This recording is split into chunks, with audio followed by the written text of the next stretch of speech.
కన్యవారికి మీకు మీ యొక్క రాస్యాధిపతి సప్తమ స్థానంలో ఉంటున్నాడు పాపగ్రహాలతో. ఇది చాలా చాలా గుర్తుపెట్టుకోవాల్సిన అంశం.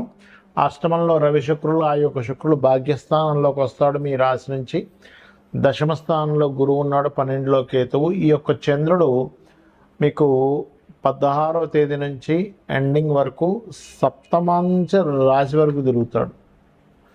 మరి ఈ యొక్క 6వ స్థానంలో రాహు. మరి ఈ యొక్క గ్రహస్థితిని అనుసరించి మీకు ఎలా ఉండబోతుంది, ఏ విషయాల పట్ల మీరు జాగ్రత్త వహించాలి, ఏ దేవతా ఆరాధన చేయాలి అనేటువంటి అంశాలు చెప్తుంది నేనైనప్పటికీ చెప్పిస్తుంది సాక్షాత్ లలితా అమ్మవారిగా భావిస్తూ, ఆ లలితాంబిక అమ్మవారి యొక్క అనుగ్రహం మీకు పరిపూర్ణంగా కలగాలని మనస్ఫూర్తిగా కోరుకుంటూ, ఇక్కడ ప్రధానంగా మీకు లేదా మీ జీవిత భాగస్వామికి ఉద్యోగం విషయంలో, ఉద్యోగం చేస్తున్న ప్రదేశంలో కొంచెం ఘర్షణ వాతావరణం చూపిస్తుంది.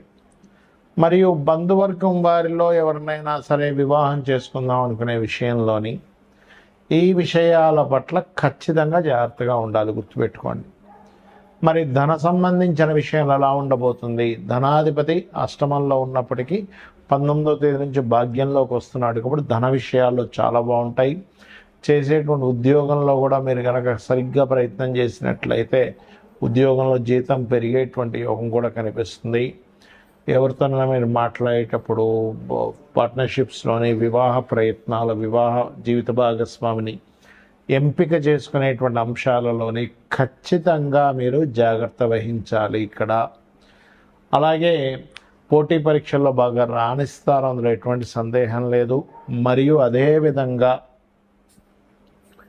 ఇక్కడి నుంచి గమనించినట్లయితే అష్టమ స్థానంలో రవి మరియు దశమ స్థానంలో గురువు ఉన్నందుకు కొంచెం ఇదేంటంటే కొద్దిగా తండ్రి మరియు కొన్నిసార్లు చూడండి మనకి గవర్నమెంట్ ప్రభుత్వ ఉద్యోగస్తులతోని చిన్న చిన్న డిస్ప్యూట్స్ వస్తాయి, ఎక్కువేం కాదు.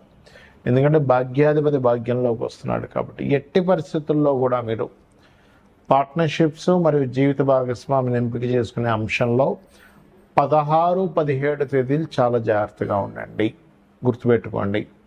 మరియు మదుపు పెట్టే విషయంలో ఏదైనా ఇన్వెస్ట్మెంట్ చేసేటప్పుడు ఎట్టి పరిస్థితుల్లో ఈ నెల పనికిరాదు. అందులో ప్రధానంగా మీకు 29, 28, 29 తేదీలు మరింత జాగ్రత్తగా ఉండాలి. ఆ రోజుల్లో మీరు ఇన్వెస్ట్మెంట్ చేయకపోవడమే మంచిది, ప్రధానంగా గుర్తుపెట్టుకోండి. ఇక మీరు ఎక్కువగా వెంకటేశ్వర స్వామి యొక్క ఆరాధన, వెంకటేశ్వర స్వామికి సంబంధించిన దాంట్లో ముఖ్యంగా సుదర్శన హోమం చేసుకోండి, అన్ని విధాల మీకు బాగుంటుంది. ప్రస్తుతం ఎప్పుడైతే మనకి మీనరాశిలో శనికుజుల యొక్క ప్రభావం ఉందో ఇది అందరికీ కూడా చూసుకోవాల్సింది ఏంటంటే ఇన్వెస్ట్మెంట్స్ మీదే ప్రభావం ఎక్కువగా చూపిస్తూ ఉంటుంది. ఎందుకంటే 12వ స్థానం అయితే మన ఖర్చులు, వివాహ జీవితము, మనం దీని మీద మదుపు పెడుతున్నామా, అదేవిధంగా మనకి ఈ హాస్పిటలైజేషన్స్ మీరు చూడండి. ఇప్పుడుండే కండిషన్ ఏదైతే ఉందో కొంచెం ఈ బ్రెయిన్ మీద వీటి మీద ఎక్కువ ప్రభావం చూపిస్తుంటుంది. ఉద్యోగాల మీద మనకి మొన్న చూశారుగా ఒరాకిల్లో 30,000 ఉద్యోగాలు పోయి. కారణం ఏంటంటే శని 2 పాపగ్రహాలతో కలిసి ఉండడం వల్ల. అలా ఏంటంటే దీని ప్రభావం ఉంటూ ఉంటుంది. కాబట్టి నేను అందరికీ చెప్పేది ఏంటంటే మీ యొక్క స్కిల్స్ ఏమిటి, మీ పర్సనల్ చార్ట్లో కేవలం జాబ్ ఒకటే కాకుండా మీరు ఓన్గా ఏమి చేసుకోగలరు, సొంతంగా మీరు ఏం చేసుకోగలరు. ఎందుకంటే ఇందులో ఒక 100% దీంట్లో 30% ప్రజలకి ఓన్లీ కేవలం జాబ్ యోగాలే ఉంటాయి. అంటే ఇంక వాళ్ళు జాబ్ తప్పితే ఇంకోటి చేయలేరు, నాకు వద్దు, నేను ధైర్యం చేయలేను, నాకు ఏదో చిన్న జాబ్ అయినా పెద్ద జాబ్ అయినా చేసుకుంటా అంటారు. కానీ ఇంకొక 30% వాళ్ళకి కంప్లీట్గా ఉద్యోగం కాకుండా వ్యాపారం చేసే యోగాలు ఉంటాయి. ఇంకా వాళ్ళకి మనం ఎంత చెప్పినా కూడా వ్యాపారమే చేస్తానంటారు. వ్యాపారంలో ఒడిదుడుకులు వచ్చినా తట్టుకుంటారు. ఏదైనా సరే వ్యాపారంలో ఉంటారు. ఇన్ని నష్టాలు వస్తున్నా అమ్మేసుకోనైనా కూడా. ఇంకొక 30-35% పీపుల్, పర్టికులర్గా 30-40% ఆఫ్ పీపుల్కి ఒకవైపు ఉద్యోగము, ఒకవైపు వ్యాపారము ఉంటుంది. అందులో కొంతమంది ధైర్యం చేసి వ్యాపారం చేస్తూ ఉంటారు, కొంతమంది ఏమో మనసులో ఉంది కానండి నాకు చేయాలని లేదని చెప్తూ ఉంటారు, చేయలేకపోతున్నాను, ధైర్యం చేయలేకపోతున్నా అంటారు. కానీ ఇప్పుడు మనకున్నటువంటి గ్రహస్థితులు ఏం చెప్తున్నాయంటే 4 ఏళ్ల క్రితం కూడా నేను మీకు నా వీడియోలు చూడండి తెలుస్తుంది. శని కుంభంలో ఉన్నప్పుడే చెప్పాను 4 ఏళ్ల క్రితం. ఇది రాబోయే రోజులు మనం సొంతంగా మనమే ఏదైనా ఒక వృత్తిని క్రియేట్ చేసుకోవాలి, మనలో ఉన్న స్కిల్స్ ఏంటో గుర్తించాలి, మన ధనయోగాలు ఏంటో గుర్తించాలని చెప్పాను. అయితే ఇప్పుడు మరలా ఒకసారి అసలు మీ జన్మజాతకంలో ఏ కాంబినేషన్స్ ఉంటాయి, ఏ వ్యాపారంలో వెళ్ళొచ్చు అనేది తెలుసుకోవచ్చు. అది ఎలాగో చెప్తాను నేను మీకు. అది ఎలా అంటే ముందుగా మీకు బుధగ్రహం బాగుండాలి. వ్యాపారంలోకి వెళ్ళాలంటే బుధగ్రహం పాడైతే అంచనాలు, లెక్కలు వేయడము, ఒక వ్యాపారంలో దాన్ని ఎలా చేయాలనేటువంటిది ఎప్పటికప్పుడు దాన్ని ఆ యొక్క స్కిల్స్ పెంచుకోవడము, అదేవిధంగా కొంత వీరికి అభివృద్ధికరంగా ఎలా చేయాలనే ఆలోచనలు తగ్గిపోతూ ఉంటాయి బుధుడు బాగోకపోతే, అలా వెళ్ళిపోతూ ఉంటారు. బుధుడు బాగుంటే ఒక రోజు నష్టం వచ్చినా ఇంకో రోజు బాగా చూసుకుంటారు. ముందుగా బుధుడు బాగుండాలి. రెండవది, మీ జన్మజాతకంలో సర్వీసెస్ ఇచ్చే వ్యాపారమా, ప్రోడక్ట్ రిలేటెడ్ వ్యాపారమా తెలుసుకోవాలి. మీడియేటింగ్ చేసేదా, ఒక్కొక్కసారి ప్రోడక్టే కానీ మీడియేటింగ్ ద్వారా ఉంటుంది. రియల్ ఎస్టేట్ ఉంది, భూమే, కానీ మీరు ఏం చేస్తారు, మధ్యవర్తిత్వంగా ఉండి ఎవరికైనా కావాలంటే భూమి అమ్మిచ్చి పెడతారు. మరికొంతమందికి సర్వీసెస్ ఓన్లీ ఎలాగా అంటే ఇప్పుడు లా సర్వీసు, కారు అమ్మడం ప్రోడక్ట్ అనుకుంటే కారు రిపేర్ సర్వీసు, కార్ కావచ్చు, ఫోన్ కావచ్చు, బైక్ కావచ్చు, ఇప్పుడు నాలాంటి ఆస్ట్రాలజీ కావచ్చు, వాస్తు కావచ్చు, టీచింగ్ కావచ్చు, కన్సల్టెన్సీ సెంటర్స్ కావచ్చు, ఇవన్నీ సర్వీసెస్. అంటే మీ జన్మజాతకంలో సర్వీసెస్సా లేకపోతే ప్రోడక్టా, ఇది ఎట్లా చూస్తాం? 12వ స్థాన సంబంధం వస్తే సర్వీసెస్, 4th హౌస్ రిలేటెడ్ సంబంధాలు వస్తే ప్రోడక్ట్. ఇవేమీ కాకుండా ఉన్నాయంటే ప్రోడక్ట్ కారు కూడా ఎక్కడ ఉన్నాడనేది చూసుకోవాలి. రైట్. అయితే ఇక్కడ మనకి చాలా విభాగాలు ఉంటాయి వ్యాపారంలో. మీకెందులో ధనం వస్తుంది అనేది చూసుకోవాలి. దాన్ని ఎలా చూసుకోవాలో చెప్తాను, మీకు మీరే చూసేసుకోవచ్చు. రెండవ అధిపతి అంటే ధనాధిపతి ఎవరు అనేది చూడండి. మీ ప్రతి లగ్నానికి రెండవ అధిపతి అనేది ఒకరు ఉంటారు. పంచమాధిపతి ఎవరో చూసుకోండి, అంటే మీ ఆలోచనాకారకుడు, లక్ష్మీ స్థానంగా చెప్తూ ఉంటారు. ఇక మూడవది భాగ్యాధిపతి, ఆయన ఎవరు, ఎలా ఉన్నాడు. నాలుగవది లాభాధిపతి, వ్యాపారంలో కావాల్సిందంటే లాభాలు లేదా అదృష్టం కొద్దీ కలిసి రావడం, భాగ్యం. పంచమం లక్ష్మీ స్థానం, 2 ధనస్థానం. ఈ 4గిట్లో ధనాన్ని ప్రధానంగా మొదటి స్టెప్ తీసుకోండి.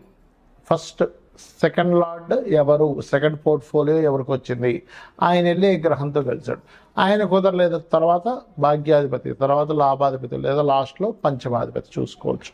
అంటే ఈ 4గిట్లో ఏది బలంగా ఉందో దానికి సంబంధించి చేయడం వల్ల మీకు బాగుంటుంది.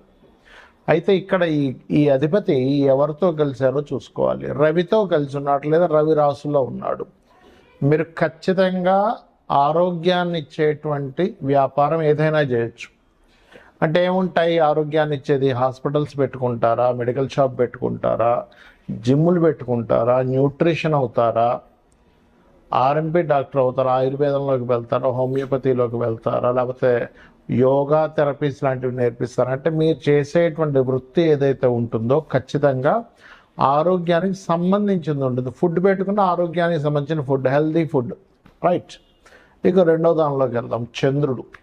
చంద్రుడు అంటే కంప్లీట్గా ఫుడ్డేనండి. ఫుడ్డు, ట్రాన్స్పోర్టేషను, లిక్విడ్ రిలేటెడ్ అంటే వాటర్ కావచ్చు, జ్యూసెస్ కావచ్చు, లేకపోతే వస్త్రాలు కూడా చంద్రుడిలోకి వస్తాయి. కాకపోతే లగ్జరీ వస్త్రాలంటే చంద్రుడు, శుక్రుడు వస్తాడు.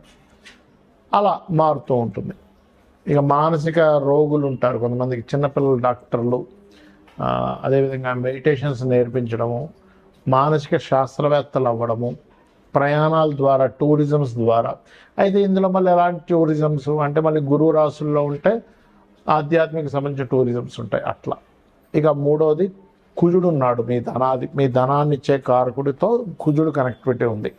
అప్పుడు ఎలాగా సెక్యూరిటీ సర్వీసెస్, మిషనరీస్, అది చిన్నది కానివ్వండి, పెద్దది కానివ్వండి, ఎలక్ట్రికల్ రిలేటెడ్, బ్యాటరీస్ రిలేటెడ్, ఇట్లాంటివి మీరు చేసుకోవచ్చు.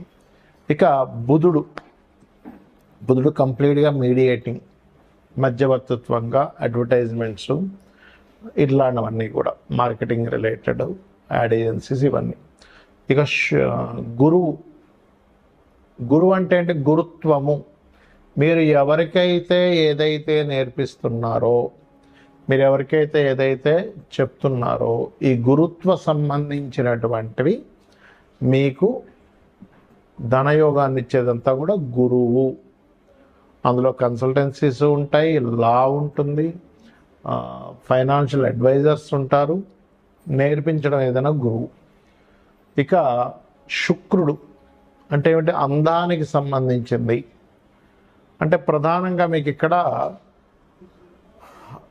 బ్యూటీ రిలేటెడ్, క్రియేటివ్ రిలేటెడ్, ఇవన్నీ కూడా శుక్రగ్రహము. ఇక శని జాబ్ కన్సల్టెన్సీస్, ఆయిల్, ఐరన్ బిజినెస్లు, లేబర్ని సప్లై చేయడము, జాబ్ కన్సల్టెన్సీస్, ఇవన్నీ. ఇక రాహువు కేతువు. రాహు ఆన్లైన్ రిలేటెడ్, అదేవిధంగా డయాగ్నోటిక్ సెంటర్స్. కేతు ఆధ్యాత్మికము, ఈ పైప్ లైన్లు, ఇవన్నీ కూడా అంటే పైప్స్లు అమ్మేవి, దారాలు అమ్మేవి, ఇవన్నీ ఉంటాయి కదా, ఇవన్నీ. సో ఈ రంగాలు మీకు ధనయోగాన్ని ఇస్తాయి. అయితే ఇక్కడ మీరు ప్రధానంగా చూసుకోవాల్సింది, ఇప్పుడు నేను ప్రారంభించవచ్చా లేదా 2-3 నెలలు ఆగాల, 6 నెలలు ఆగాల? మరి ఆగాలి అనే ఇది ఉన్నప్పుడు మీ 6 నెలల్లో, సంవత్సరము మీరు దాని మీద గ్రౌండ్ వర్క్ చేసుకోండి. ఆయా రంగాలకు వెళ్ళి అక్కడ జాబులు చేయండి, మీకు ఒక అనుభవం వస్తుంది. తద్వారా మీరు వెళ్ళొచ్చు. ఎందుకంటే రాబోయే ప్రపంచం అంతా కూడా ఈ జాబుల మీద పెద్దగా ఆశలు పెట్టుకోకండి దయచేసి. సొంతంగా మనం ఏం చేసుకోగలము, ఇదే రాబోతుంది. ఇంకో సంవత్సరం దాటితే ఇంకా ఘోరంగా ఉంటుంది. కాబట్టి ఇది చేసుకొని మీరు బాగుపడతారనే ఉద్దేశంతో చెప్తున్నాను. శ్రీమాత్రే నమః.